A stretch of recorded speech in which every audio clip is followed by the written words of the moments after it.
Morning, it's Joe Pyskak. I am an extraterrestrial. Was taken into a alien exchange program in 1975.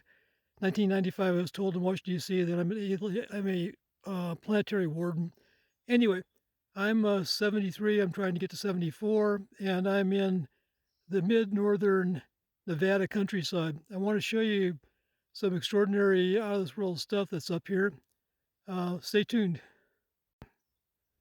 This is the desert around uh, Big Rocks Wilderness, and specifically, there is a monument to the pregnant lady here, which falls outside the wilderness. I think that's a mistake. All this stuff should be federally recognized, but the monument to the pregnant lady, we have her head, her breasts, the coming child.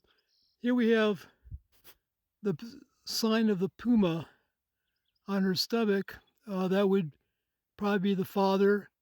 There's another symbol next to that, typically a face. Most all this artwork is our faces. Here we have the child, baby puma son. Doesn't get better than that. And we have another feature of a man's head. Here it doesn't quite show up well in this light or this camera.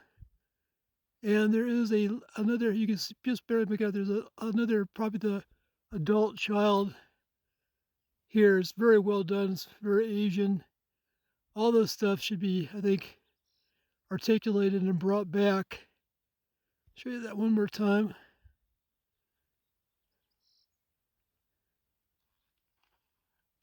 This stuff exists continuously from Boulder, Nevada through Lake Mead to Alamo and Overton, Caliente, uh, Pochi, and Ely and McGill. This artwork is everywhere, and it's being ignored.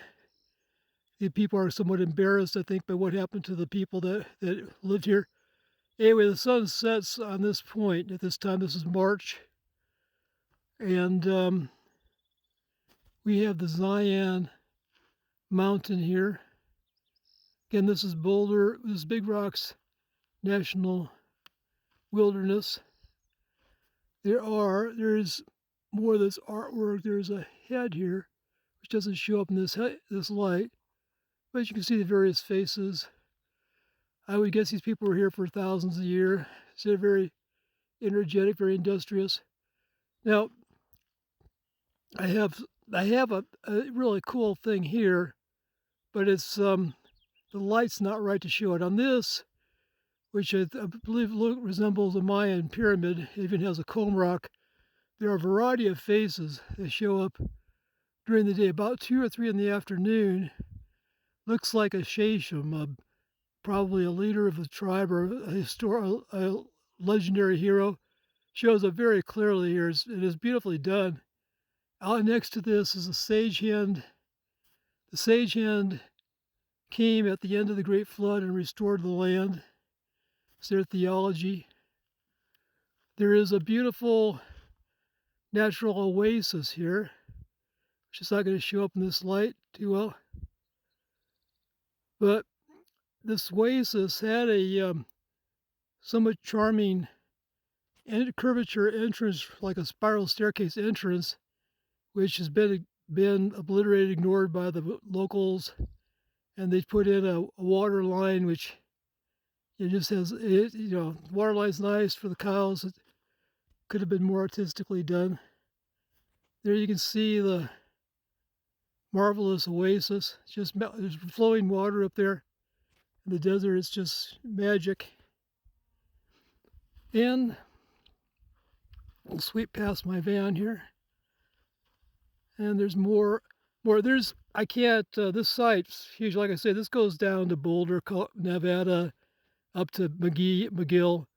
But there is, on this side alone, on the other side of this mountain, there's tremendous works I showed last year. Of course, I can't show now. It's about a mile away. But that is what I can show. And we have this charming lady here with her puma son and her puma husband. The women, native women, are apparently depicted as owls. So this is cool. This stuff is fabulous. It should be renowned throughout the world, and people should come here and see it. And the government's just buried it, although it's not being outright destroyed. It's just being ignored to the point where it disappears. So thanks for viewing.